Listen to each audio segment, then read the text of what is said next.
Yeah. I mean, do you blame me?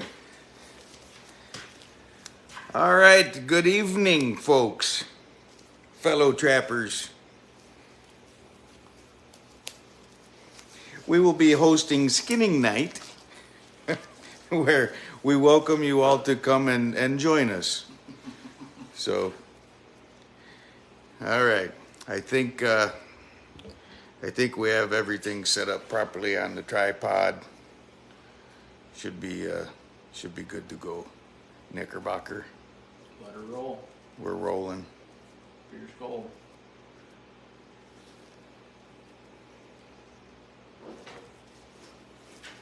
This needs to be just adjusted just a little bit. There we go. Take one down, pass it around. All right, so we're just out here kind of screwing around. We're gonna, Nick and I was doing some trapping today. We set some traps yesterday.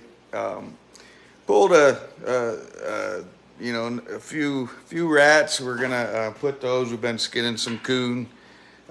Hey, Scott from Illinois, how are you? Joel, absolutely. Knifing is our friend. So we basically, I mean, we've skinned a few coons so far and a couple rats, and we got I don't know, 20 or 24 or so to go, and so we was just gonna screw off, have a cold beverage, and skin some rats. Right, Nick? Absolutely. Is that the plan? That's the plan.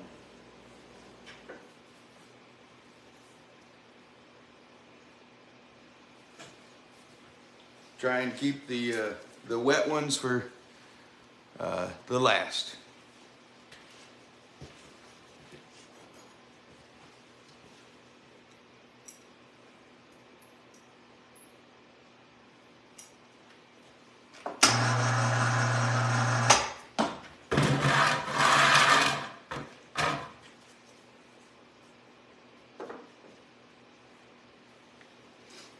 Where'd my knife go? How'd you like that? I like that. I really do. It seems to push pretty good, Yeah. and like I said, kind of full off. I've never used the caribou. You like that? Do you like that better? I mean, you're obviously used to it, but Yeah. That one I'd actually say when it got just a fuzz duller, I would like it better. really, Yeah. You've almost got it too sharp. hey, Which is, I'm not complaining. that's sacrilegious. I'm not complaining. Just how it is. I understand, buddy. Everybody's got their preference. You know, a really dull knife Can be your friend. and a really sharp knife can screw you. Yep, I fully agree.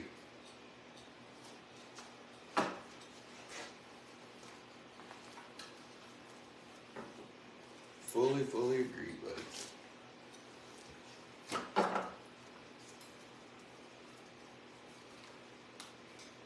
This is actually the first muskrat I've skinned this year. Really? Really?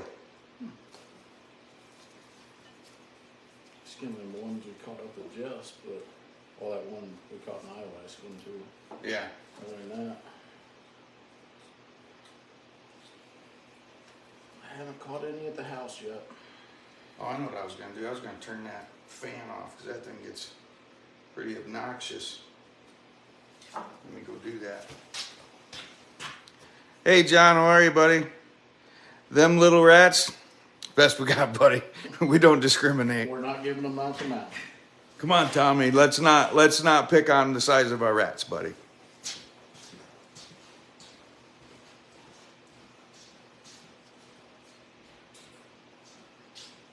And what was Tommy talking about with his otter tip? Did you hear what's WADA? Wada? Yeah, what is I WADA? don't know. It's something in the South, they don't move their lips.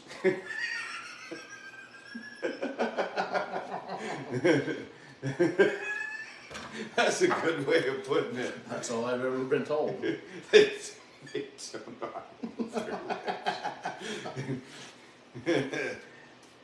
WADA. Wow. Is Tommy on here yet? He is. Oh, good. He is. It was a good tip, though. Yeah. No. Definitely knows what he's talking about. He's one of those, you never see him catching anything. No. You know, you never see him catching anything. So he's one of those guys that just reads a lot of books. He's a book guy. The old saying was, some of the older guys around the house was, I stayed at the Holiday Inn last night, I'm qualified to give a demo. There's definitely a lot of those. Alright, let's get to pulling this sucker down.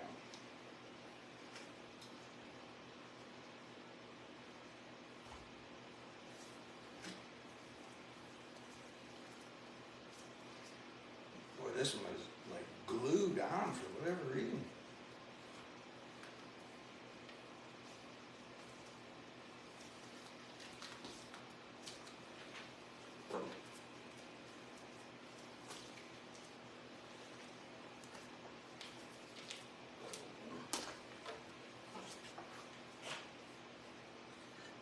So I wonder what Tommy's target goal is on beaver this year.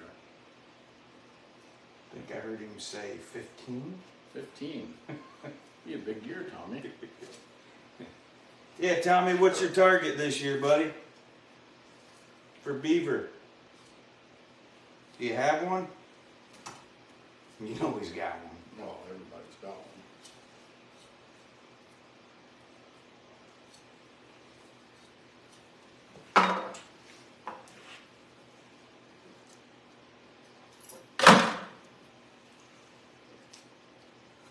I'll put it over there. That's fine. I'm sorry, I forgot you were grabbing them. You got a gun yet, so. This one's almost gutted itself. Yeah, that's what happens when you hang them. Nah. Here, I'll gut it for you.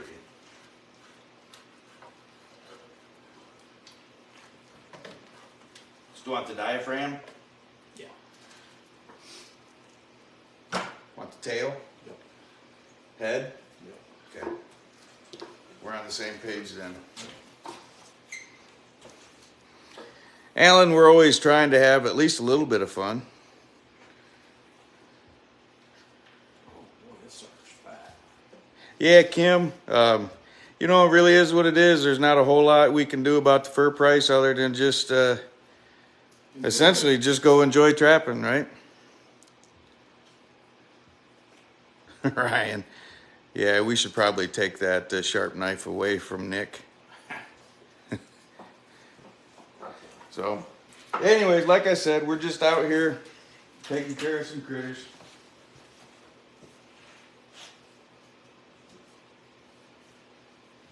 I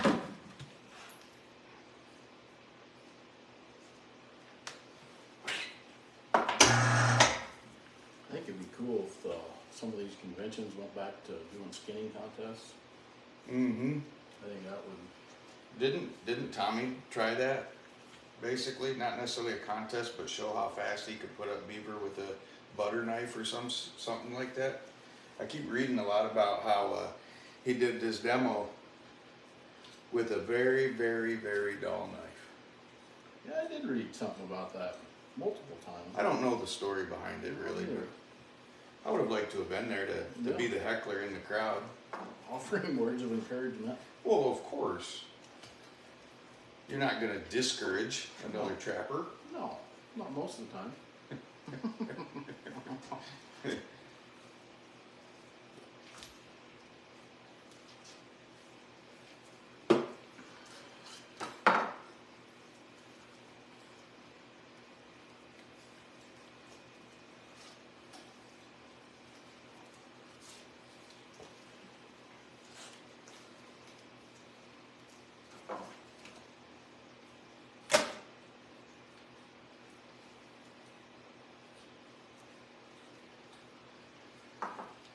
Rat nuggets. Oh, rat nugget. Can't have too many rat nuggets. Nope.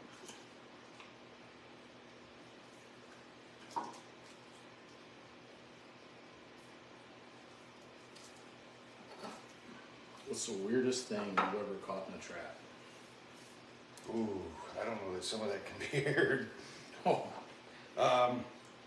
Weirdest thing.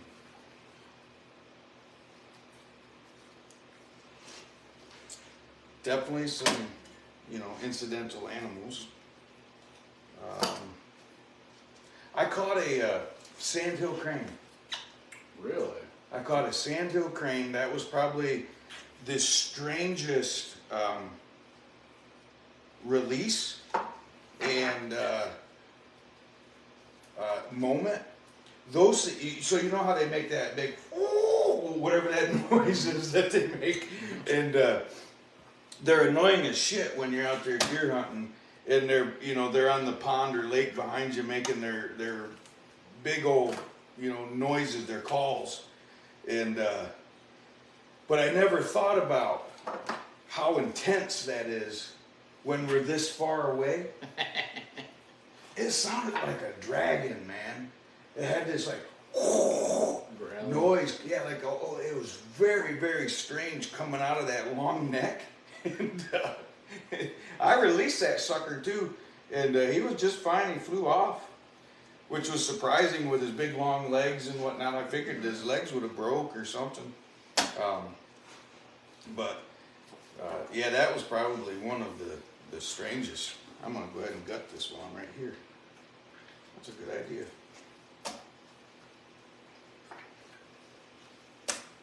So, what about you? Shitty diaper. You caught a shitty diaper? Yeah, 3:30 in Mississippi. It's not for people that's never spent much time in the South, deep South, I'm gonna say. People have a tendency to just throw trash wherever it lands. We got a big hard rain one And night. it just came flooding. Next morning, I pull up, see my trap, see something whitish colored in it. I thought, the first thing that goes to your mind is, oh, maybe I got an albino otter or piebald or something. Second thought was, It was kind of piebald. It was a dirty diaper. yeah, what is this? You walk down there and it was a shitty diaper. Wow. And you know how a diaper gets when it gets wet, so it's like that big around. Inflated. Yeah. No. Never have caught a diaper, buddy. No. Next day though, I got an otter there, so You think it was the diaper that lured it in? probably not. That was a really bang out spot. Like the spot you set yesterday? Which one was that? Your otter spot that you set for where we don't have otter? No, no. Well, this was more of a guaranteed. I get it. What I was getting at by making that set is anytime I find a set like that, Mm-hmm. little ditch coming into a big ditch. Oh, I know. I was just giving you a hard time. Yeah. You're gonna have a hard time when there's one in there tomorrow. You betcha. You betcha. You betcha, cowboy. Where'd my beer go? Right there. That's it.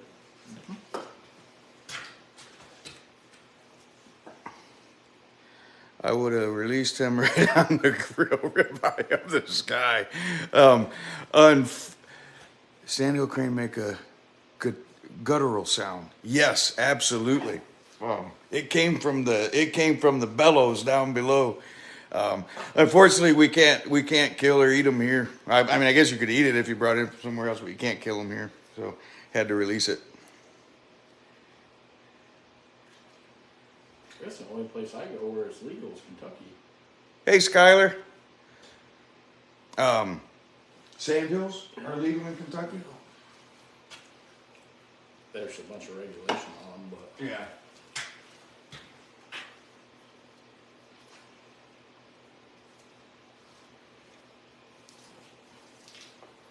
Still trying to figure out what happened to this mink. I think it was them damn fish cranes or whatever the hell they're called. Blue heron? Yeah. So here's something for you. We caught this buck mink today, and it's got something that ate at its armpit. you can definitely see like the teeth marks or pecking or something. Not really sure what it is, but he's pretty ticked up too. Pretty common for mink to have ticks on them. Mm-hmm. I had one time. It had so many ticks on its head, it looked like it was wearing a helmet. It was nasty, man. It was nasty. But yeah, nice little mink other than him getting pecked on. But Nick is good with a needle. He's gonna sew that one up for us. That one will still be wet tomorrow, I think. It's pretty saturated. Deal.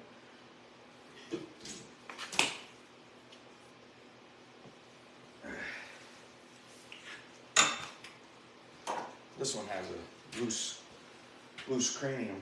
Oh, really? Mm-hmm. Must have got hit by a speeding turtle. Oh. They're legal in Kansas. We should go to Kansas and trap sandhills.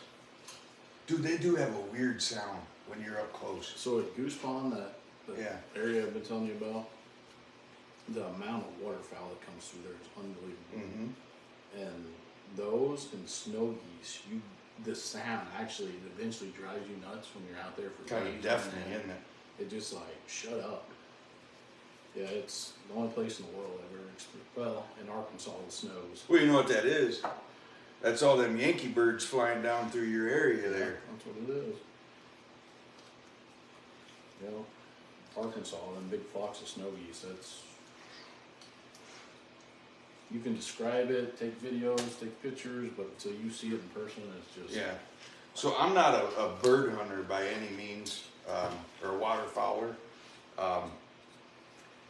But I don't ever recall seeing snows here. I'm sure So they're further west. Further west is what I'm thinking. But obviously plenty of Canadians, eh? But Yeah. not a lot of the snows that I'm familiar with. See, when they put that Goose Pond Fish and Wildlife area in, I think it opened in like 2004, 2005.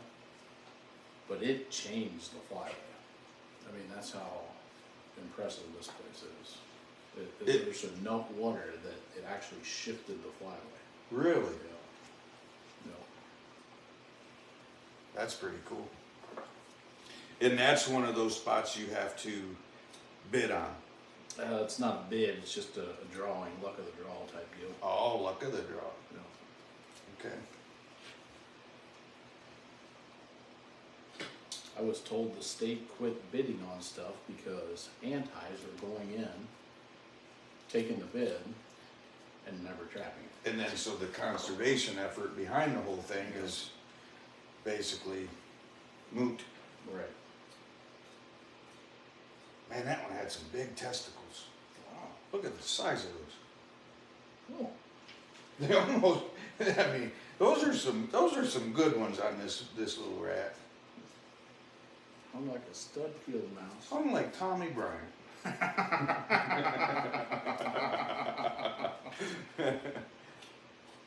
He's gonna hate me. Mm-hmm. He already does, but This probably just accelerated it. yeah.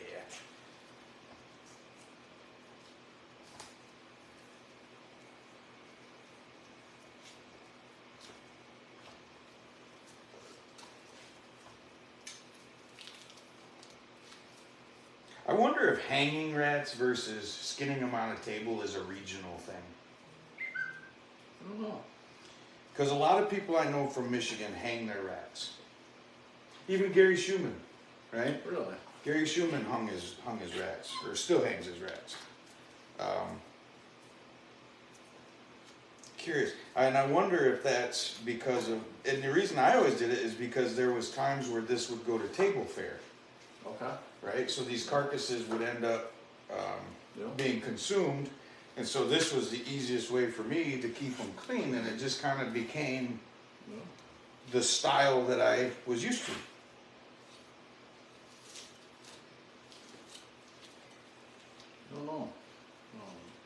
I started skinning and hanging. And then you converted? Yep. One year we was trapping an area that had a bunch of rats, and well, there's got to be a faster way. I could skin a coon faster than I could skin a rat back then, and I started watching some videos and different stuff, and the quickest ones were skinning them on the table. Yeah, that's how they do it in competitions and stuff.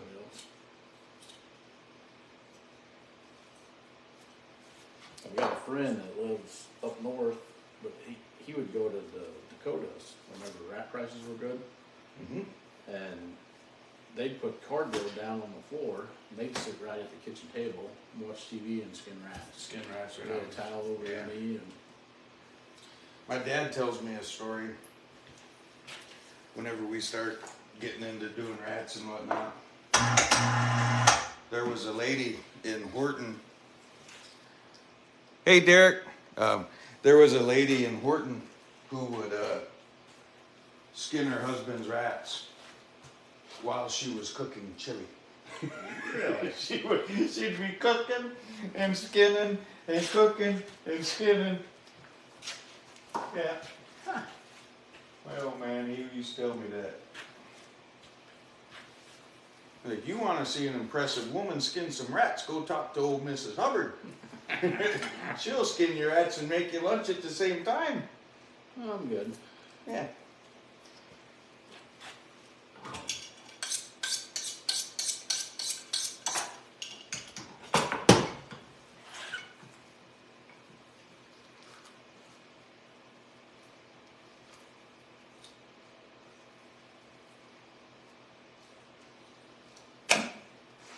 I sure like muskrat trapping. It's, you know, I like doing any kind of trapping, but I really like muskrat trapping, and I really like hut trapping, and unfortunately, you know, that didn't come to fruition this weekend really, but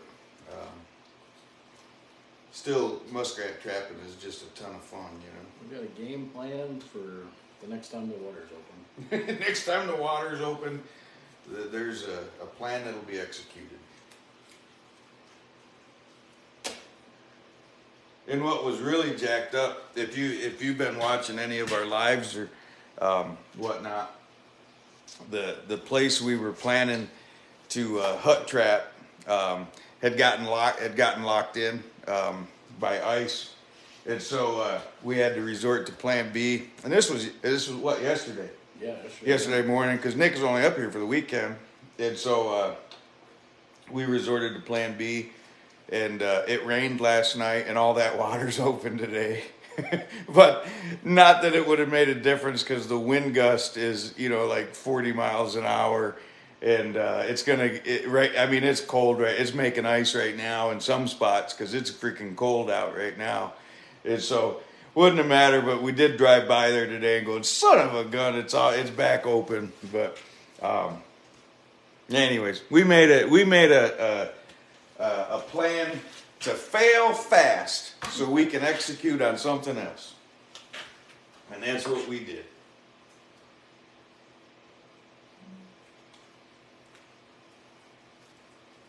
Very few trips go exactly to plan. Dude, I don't know if I ever told you about, you know, like when we go to Kodiak Island or whatever. The first time we went to Kodiak Island, we really had one plan, right? And on Kodiak Island, that's immediate failure to have one plan, right? And so the way that executed was things weren't working out because of weather. We couldn't get to where we wanted to go, blah, blah, blah. And we ended up having to wait for things to change because we didn't prepare for other alternatives, right? And so we wasted several days essentially waiting to be able to get our float plane out to the location on the island that we were going. And now when we go there, not only do we have plan A and B, we have plan C and D. Because it's just, you're right, you can't plan, anytime you go on a trapping trip, out of state, or even in the same state, but outside of your home, your home ground, be ready to adjust, because nothing goes according to what your expectation is. Yeah, unless you're gonna be somewhere for a couple, 3, 4 weeks, yeah, you better have, otherwise you just got a wasted trip. Well, most of the time when you go, yeah, like you say, unless you go for 3, 4 weeks, most of the time people go somewhere, they're going for a week, 10 days, maybe 2 weeks. Yeah. You know, and so if you're sitting there for 3 or 4 days, you know, waiting on things to change, like the weather or something like that, I mean, you just wasted your entire trip. Because by the time you get your line in, you're pulling it. Mm-hmm. I've had to bail in West Tennessee twice now. You get down there and you think everything's going to be all right, and the water level's going to be questionable, and you go for a drive and it's like, this ain't good, and you check Mississippi charts, and if it's coming up, you're in trouble. So cut your losses, and sometimes we'll go somewhere else, and sometimes you just come back home. Mm-hmm. Yeah, you either adapt and overcome, or come home with a pouty lip. Yeah. Yeah. I tell you, man, when we were able to recover that first trip to Alaska, on the Kodiak anyways, and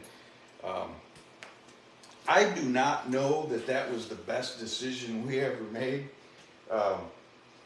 because when we did get out there, boy, the conditions were rough.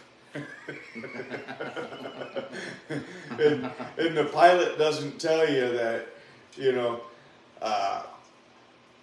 last winter we had a guy stranded out here for about 90 days because we couldn't come in to get him. 90? Mm-hmm. Spent the whole winter out there. Oh my God. 90. Mm-hmm. That's Well, you go out there for your determined time, you know, right. and then they can't get out there and land in a certain area because of whatever freaking reason. And at that spot, it's generally because ice, and then there's nowhere to land in this mountain range. Oh. So even if they have the big wheels, there's no beach to land on, right? And it's all mountain range essentially. No. So unless you wanted to hoof it, so you know what I mean. If you wanted to hike to another, which I don't know that that's something I would want to do, but it would definitely be an option. But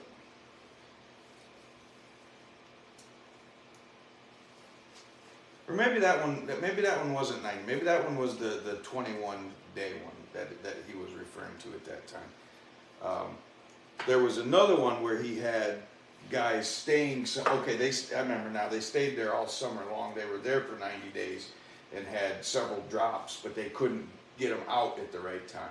The other guy that was stranded was there for 20-some days, stranded. And I can see it. So when we were there the first time,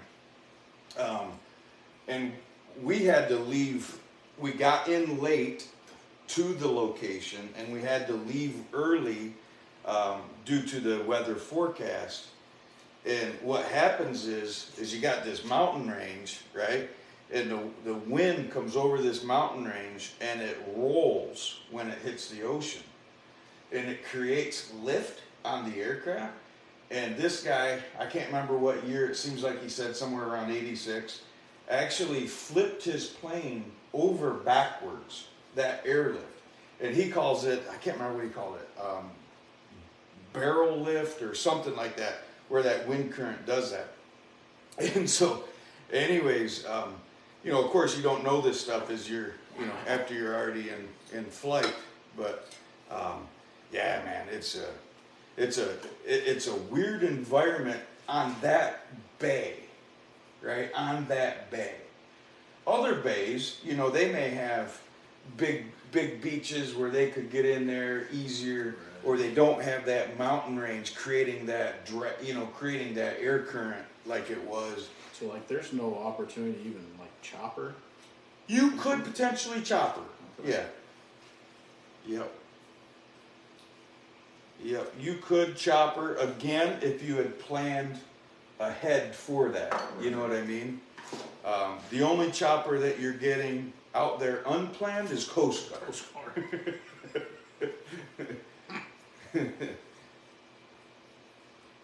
But man, that's just a wicked environment. But what I was getting at was I could see how that stranding can happen, right? So when we were stranded in the town, not able to get to our location, it was, we were essentially stranded upstream, right? You get down there, I can see there's 3 or 4 days you get stranded, right? Well, what happened was, so this was back in, I think, 2018, when we got from our location to Kodiak, and then we went from the town of Kodiak to Anchorage, right? We were in flight from Anchorage to Minnesota, okay? Before I landed, Jessica had sent us a text message that said there was just a huge earthquake right outside of Anchorage, right? And it was a 7.2, a 7.1, 7.2 earthquake, huge earthquake. I mean, it was knocking stuff down in Anchorage, right? It was opening roads. Wow. You know what I mean? It was a huge earthquake. So we had just gotten out of there, right? So essentially 24 hours prior, we were in that remote location on that island. So just think if we were still there when that earthquake happened, what does that current look like at that location? You know what I mean? So I could definitely see, how you could be stranded somewhere for quite some time. So, yeah, moral of the story, have plan B, C, D, E. It was terrible, man. Terrible. Wicked area. Very cool area, but Mother Nature rears her head there. I mean, there's like a town on Kodiak, Mm-hmm. right? Mm-hmm. Yeah, there's the main town of Kodiak, basically supports the fishing industry and, obviously the Coast Guard and that sort of stuff. There's, all your basic amenities are there in that, and it's on the north end of the island. And so you got everything that you need there in the town, right? But generally, you're not going on a trapping trip and staying in the town, generally speaking. Not saying you couldn't, but.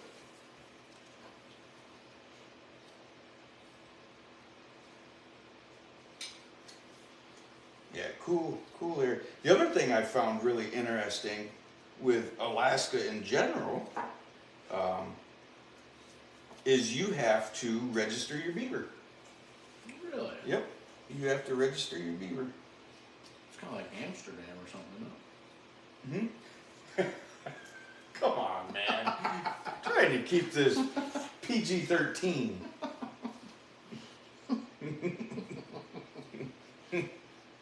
But yes, I suppose you're right. Okay. So they like tag them? Yep, they put a metal tag. It's not a CITES tag. I think it's an Alaskan Game and Fish tag. It's a little metal tag they put in them. And they take measurements. Really? Yep, they take measurements of the pelt, which they do not tell you in the rule book how they want them when you present them to them. So mine were frozen. Like, how are we going to measure these, Mr. Haggerty? I went, I don't know. Where in your regulations does it say you would like to have those pelts unfrozen? Yeah. You're in Alaska, stuff freezes. Well, yeah, that'd be the other thing. But yeah, they wanted to measure each one of them.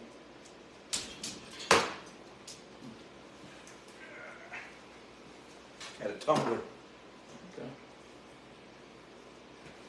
This one was really biting on that wire.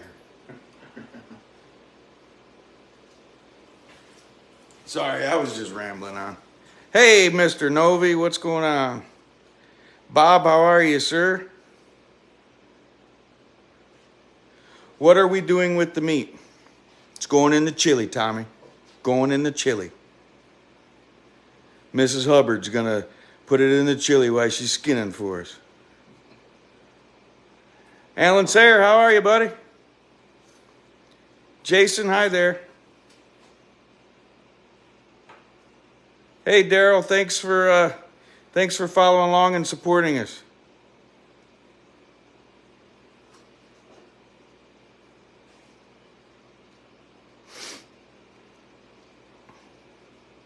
Sorry if you joined and you have commented. I'm trying to scroll through. My eyes aren't the greatest, but hello all. And we're just out here doing a little skinning and basically just putting up today's catch. Just skinning them anyways. Nick is up for the weekend, so we was just out screwing around. Save a rat for the set tomorrow. Oh yeah, Mark, you wanted a mink set, a mink set with using a rat carcass. I will do that. Dig a hole and shove it in. That's pretty much it, but he wants to see it, and we'll do it.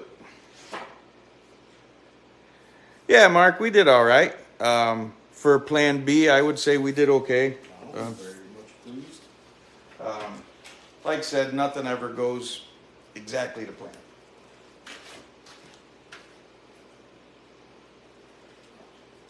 Pretty decent rats. These are our typical rats. I would say these are average.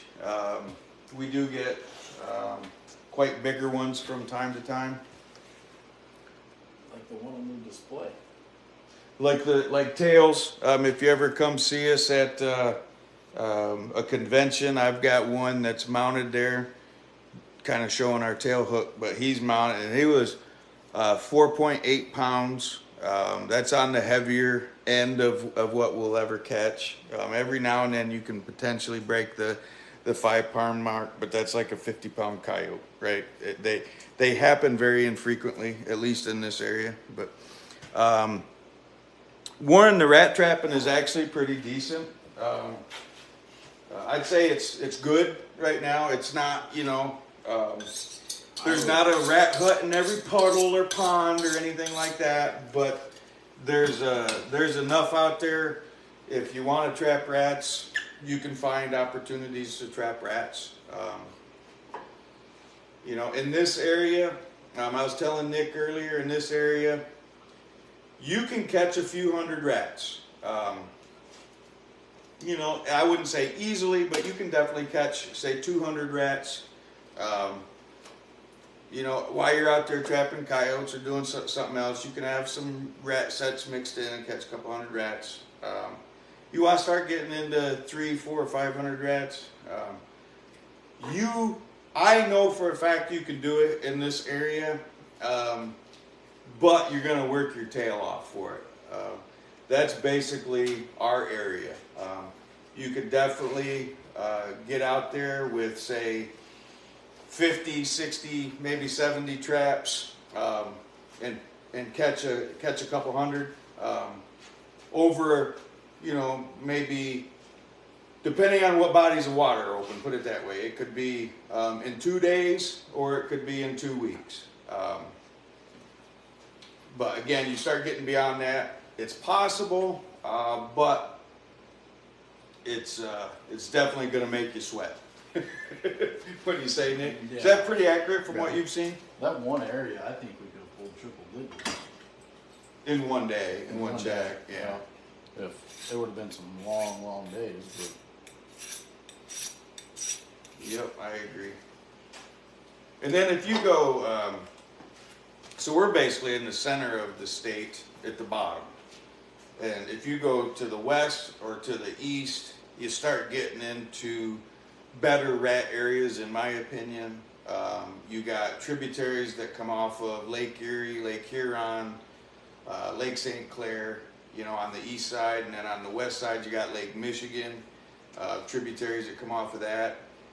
And then you got a lot of miles in between here and there that have some pretty good pockets of rats, and there's some big river systems that help carry that rat population, as well as beaver and otter and stuff like that. So really just depends on what area and kind of what pocket you're in.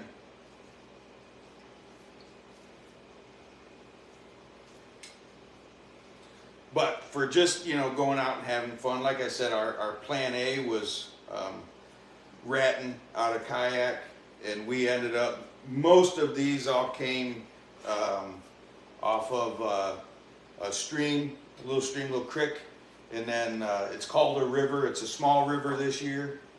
It's pretty low water right now, but came off of a river.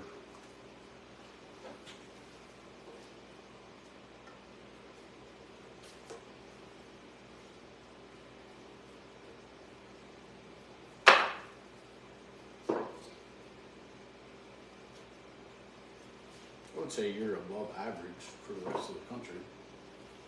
If you took the For country as a population? whole, yeah.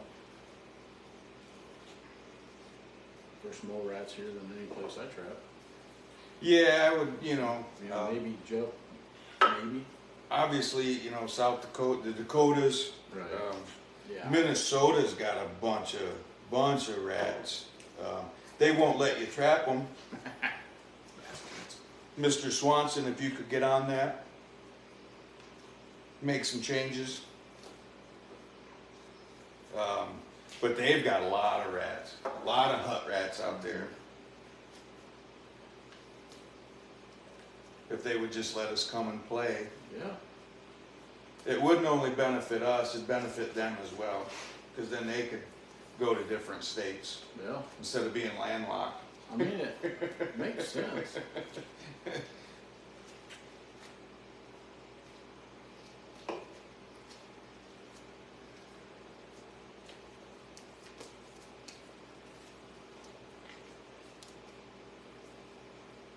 But if Michigan would change their regs on CITES animals, that'd be another. That'd be cool. I don't, and I wish I knew why they actually implemented that. So that's a fairly new regulation that wasn't in place. I don't believe, and you know, I know someone's going to correct me if I'm wrong, but I don't believe that was in place even 5 years ago. Oh, really? No. Again, I could be wrong.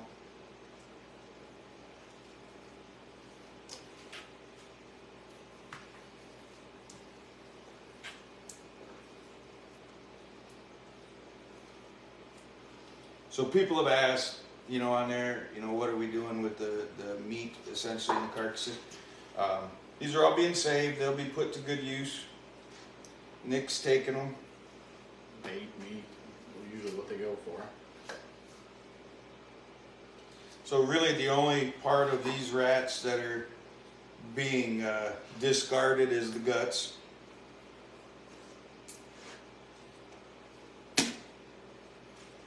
Takes a lot less to haul off at the end of the night. Yeah, it sure does.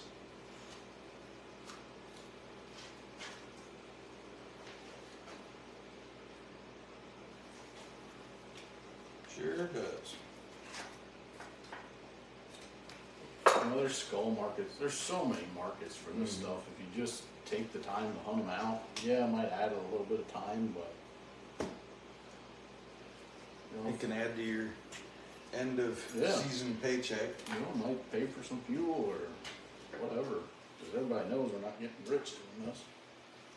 Speak for yourself. Oh, okay. You don't know what we're getting for these rat pelts. Oh. Maybe I'll be rich. You never know.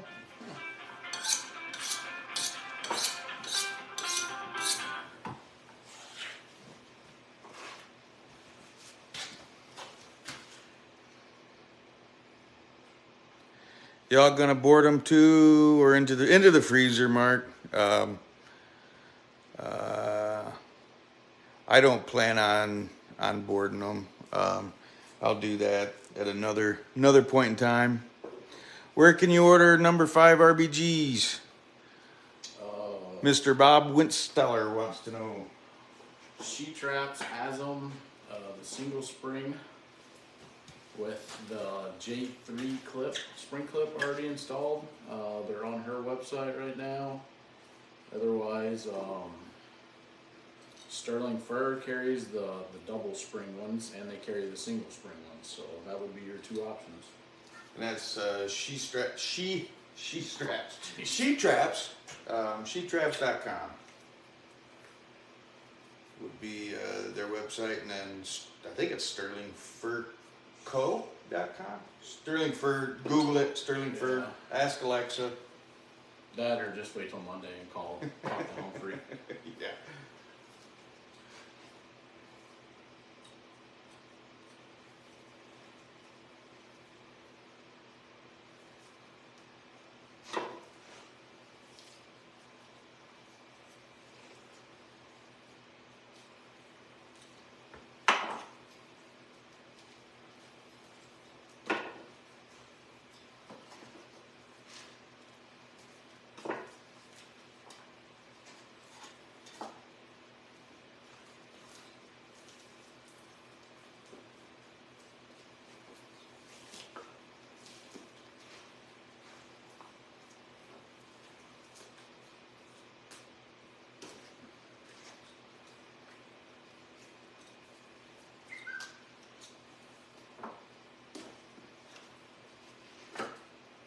Seems like they're getting tougher as we go.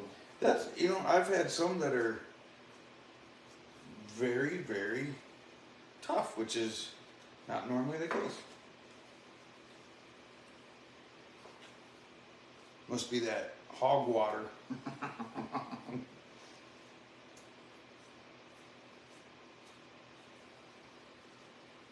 Could have been them in that little pus hole. Could have been.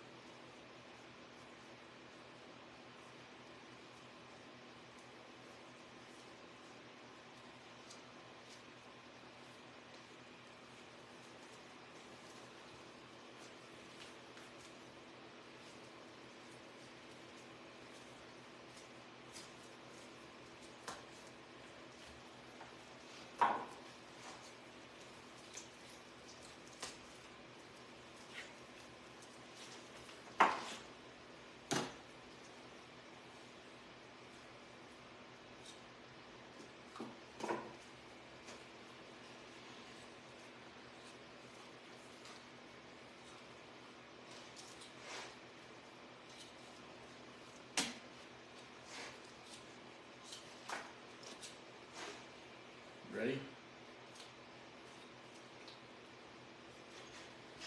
I've been working, Nick. Okay. I probably am. Oh, yes, I'm ready.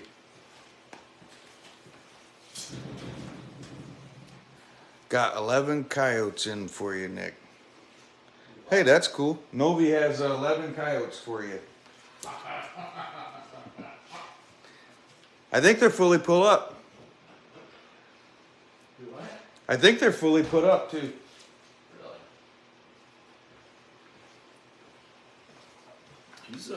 He said he was giving all fur to Nick. Yeah. He's really kicked it in the ass on canines this year. Yep, he sure has.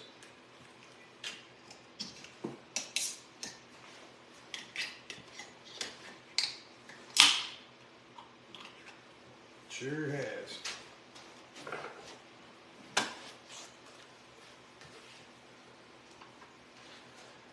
Yep, he's saying they're all fully put up. Did you tumble them and wash them in fabric softener for me?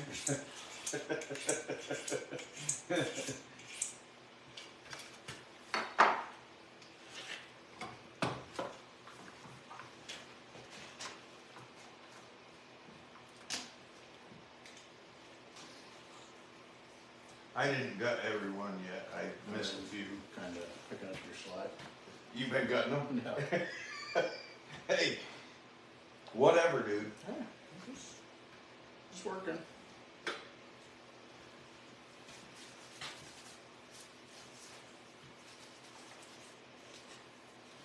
Some of these aren't fully dry, so we'll probably leave a few of them out overnight to Finish airing off. Huh? Finish airing off. Yep.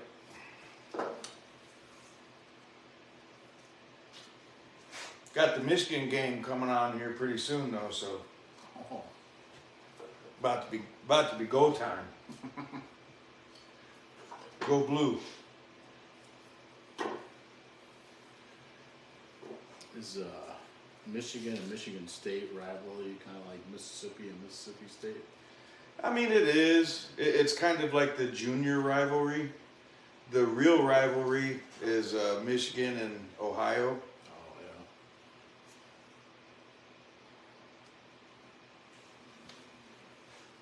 Gosh darn it. Right?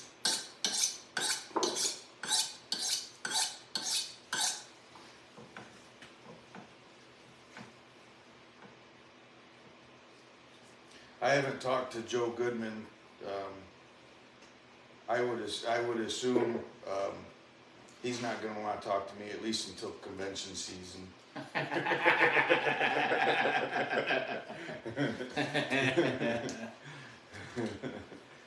That's a big rat. Yeah, that's a pretty good one there.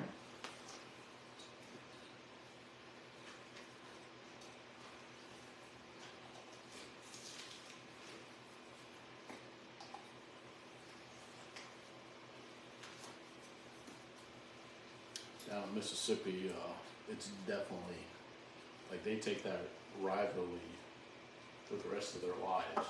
Mm. Like if you went to school at, we'll say Mississippi State, the other ones hate you for the rest of your life. Yeah. Yeah, I mean it's like, Yeah. yeah, not over a ball game. It's just like, Don't matter. yeah, Yeah, you were part of that cult. I hate you. Is basically what happens with some of those. I had a little bit of issue with some landowners one time that they asked me to come in and trap and do stuff, and then I killed a lot more than they expected I could kill.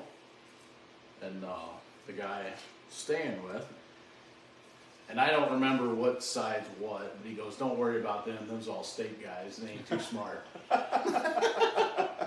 Okay. So that's how this is gonna go. Thanks for letting me know. Mm-hmm.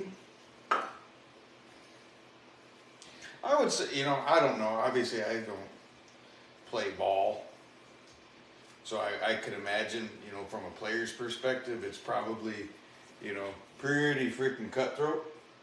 Yeah.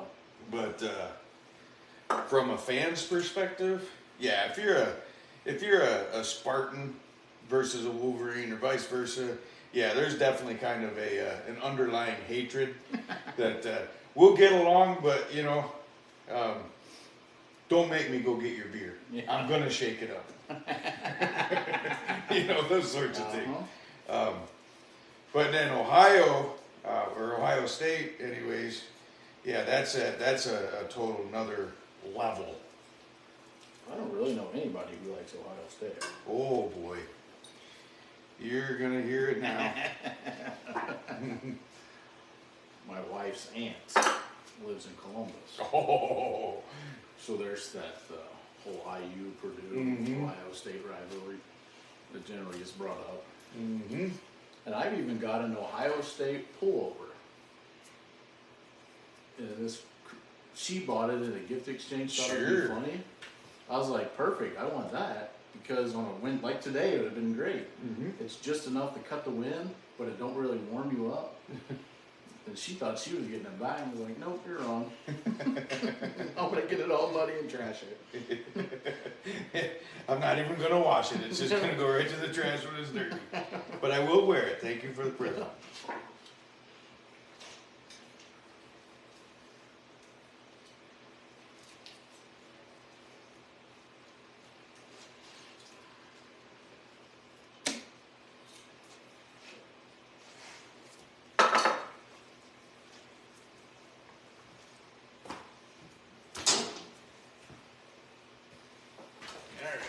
I've got this one for you, Nick. Okay. I'll do like every other one, just to keep you on your toes. Every other, just quality assurance. Yep.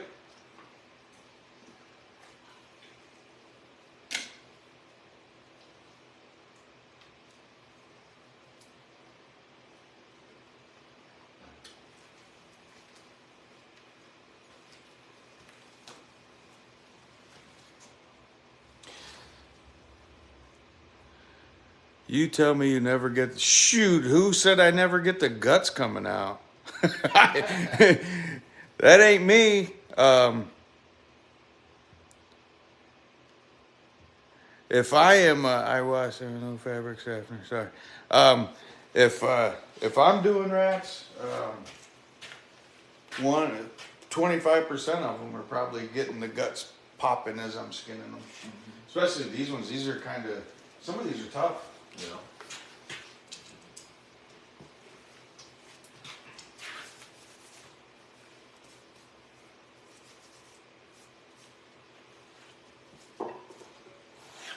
It also depends if, you know, how slow and whatnot you're going to. You know, you could obviously go slower and not get any guts. If you got a big stack looking at you, you just get it done.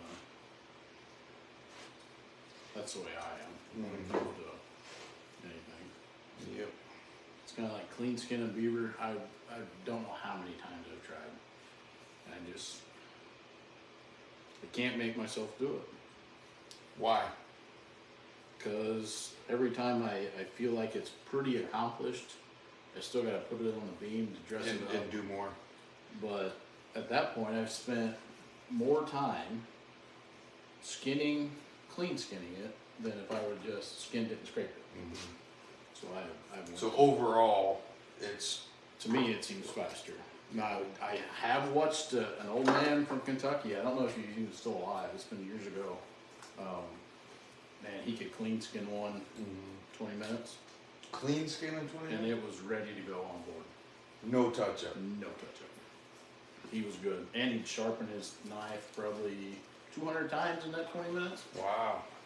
It was impressive. So if you, Kevin, if you open it up and if you, instead of pulling down, if you are a little bit more cautious and you push in on the guts as you're kind of pulling away from that membrane, that definitely helps a ton. But if you notice, I haven't been doing that. I did it on this one, just to kind of show you there, but that definitely helps a ton to keep the guts fully intact, as you can see there. But yeah, I definitely have popped guts open a lot. Few skin rats, I don't care who you are, it's gonna happen. I would imagine too, I mean, I've never, maybe we should have Tommy come up and keep notes for us. But I've never like paid real attention to like if it's a body grip catch, you know, around the cavity. Mm-hmm. Does that potentially have anything to do with guts popping Oh, open when sure. you're skinning and whatnot? I'm sure it does. I mean, it causes, you know. Absolutely. And we've been using everything. Or I wouldn't say everything, but definitely body grips and footholds. Yeah. Well, we had 2 in colonies this morning. Yep. We had one colony trap out, and it caught 2 rats. We'd already, so there's one hut, and we had a colony trap and several body grips and several footholds, and we took 6 rats. If we wouldn't have took those other 4 off of the hut or the feeders, who knows, maybe we would have had 6 in that one colony trap. You just never know. It's a good spot, for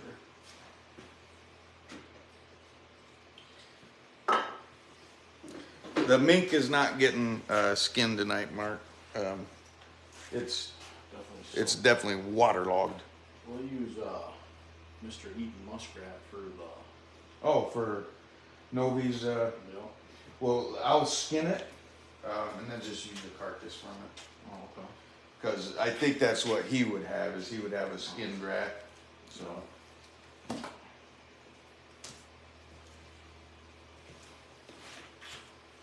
Fucking hell. I'm too used to doing that. You gonna skin it on that? Huh? You gonna skin it the right way? Well, it's all jacked up, dude. Yeah, that would make a big difference.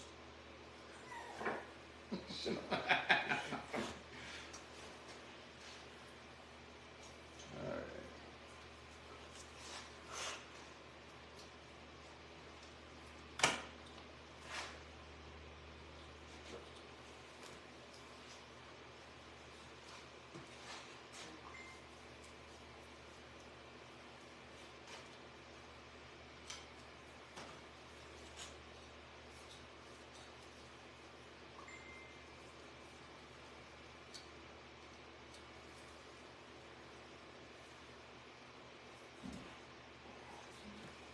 I'm gonna go out and grab a bag out of my truck. You bet, buddy.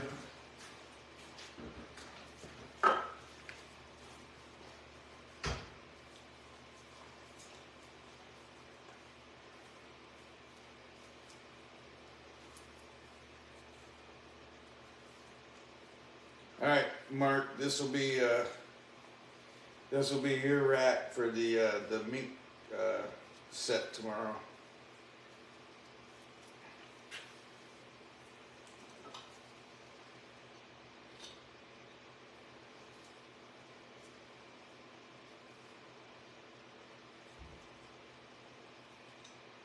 It's a little jacked up. It either got hit by, I would assume another mink. There's a lot of mink in that area. Obviously a lot of rats too. So it either got hit by another, a mink or another rat. Ooh, it is getting cold out there. Is it cold? Yeah.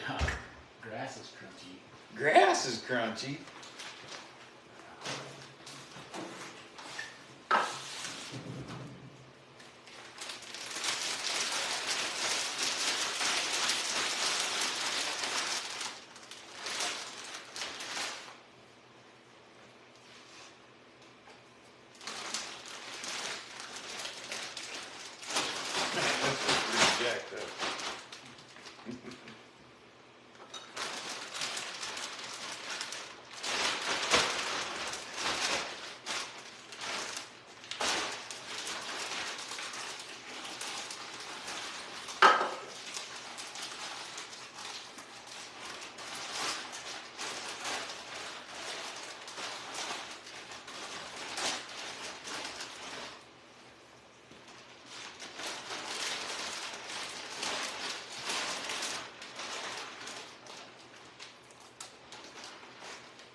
Miss Jessica would fry a couple of these. Yep. Deep fried butter. All right, Mark. This is what we'll be using for your mink set. I like. I don't think it matters, to be honest with you, but I do like using the head half. That's my preference. I use them both, but if someone were to give me two halves and the back half and the head half, taking the head every time. And since Nick is keeping carcasses, he can have that bottom half. Hey, that half a rat goes a long ways. Oh. Half a jar of bait. There you go. So, anyways, appreciate y'all tuning in and doing some skinning with us this evening, as well as those that joined us out on the line this afternoon. So, We'll probably do a live tomorrow. you want to do a live tomorrow? Probably. We'll probably do a live tomorrow, Nick said. So, we'll do that. We'll show, actually, he's going to need a bigger truck. Mark will probably do, I don't know if you're around, you know, tomorrow morning when we get over there or whatnot, but we'll probably do the live, maybe making your mink set in case you got questions. Yeah. We could do that. That might be kind of cool. So, yeah, we'll maybe do a live doing that. I don't know. We'll see how it plays out. Make no guarantees. Plan A, B, C, D. Remember that. Depends how the ball game goes tonight. Yeah, we'll see. We might be pouting in the morning. But so, anyways, we do appreciate every one of y'all. We appreciate, you know, people following us, following RBG traps, following Dunlap lures, following She traps.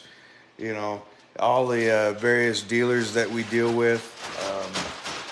You know, Bill, who is on right now, he deals with, you know, stuff. He deals with Dunlap lures, She traps. Great guy.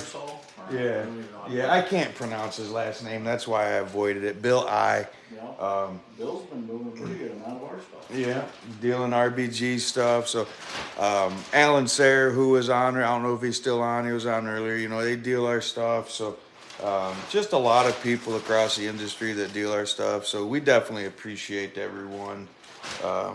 And obviously the trappers, you know, that support all of us. You know, we just have fun. You know, we just go out. We love to trap together and have fun together. You know, Rob couldn't make it this weekend. I tried to, you know, arm twist him, but he couldn't make it this weekend. Jeff and Sarah, they couldn't, they had obligations this weekend. But, you know, we all do like to trap together as much as we can and whatnot. And we appreciate people that tune in, watch the videos, and, you know, watch Jeff fall down a beaver slide, or, you know, watch me go over my chest waders or my boots. Oh, we got those. I'm like a cat. That balancing act that I did to get out to that hut today. Oh, yeah. On those heads, that was phenomenal. So I got to post that video. Had to do some balancing act to get out to the hut so I didn't go over my chesties. But yeah, no, we definitely appreciate everybody. And I know, you know, Nick does, Jeff does, Sarah does, Rob does, Minnesota Trap Line, F&T. You know, everybody, you know, loves trappers, you know. And so That's what's making this thing turn. that's it. That's it. So we got a pretty good pile of muskrats here, which is something that, you know, for us, it's one of the primary critters that we like to go chase after. And so hopefully everybody was able to, you know, get something from our videos or our lives or whatever, and just kind of see how we're doing it. We're not hiding anything. There is nothing hidden. There is no secret, nothing. Obviously, we're not, you know, catching, you know, 10,000 rats here in southern Michigan, so there's not, you know, not obviously no super secret, but this is how we do it. There's people out there that have no idea even where to start, you know. So we think it's kind of cool to do those live. About that today. When we had started, how green we were, and just I didn't even know that you could buy trap chain. I thought, like, I literally went to Home Depot and bought zinc coated chain and soaked it in vinegar to take the zinc coating off of it. I mean, that's how green I was when I started. And everybody is like that at some point. There's nobody that starts out knowing everything. And so we do these videos, and I mean, there's full transparency, you know, and we just like to, you know, try and get as many people involved as possible, and, you know, see how we do it basically. I mean, that's it. So bet y'all will have a larger beer can. Mark says, I bet you'll have a larger beer can pile than a muskrat pile. You're getting close to being. I'm not going to argue with you, Mark. You're getting close. Definitely not going to argue with you. I will not take that bet. Unless there's a good over-under. All right. So I'm going to go ahead and end. Thank you all. We'll see you all down the line. If you're available, tune in tomorrow. Watch for some videos. I'll probably get some videos out. Won't be tonight. We're going to go watch a game. But, you know, maybe tomorrow night. If not, early this week, I'll get some additional videos that we had been taking out. And I got another one that we took down in Iowa. I need to post that yet. And so, anyways, we appreciate y'all. Thank you all very much. Go Blue!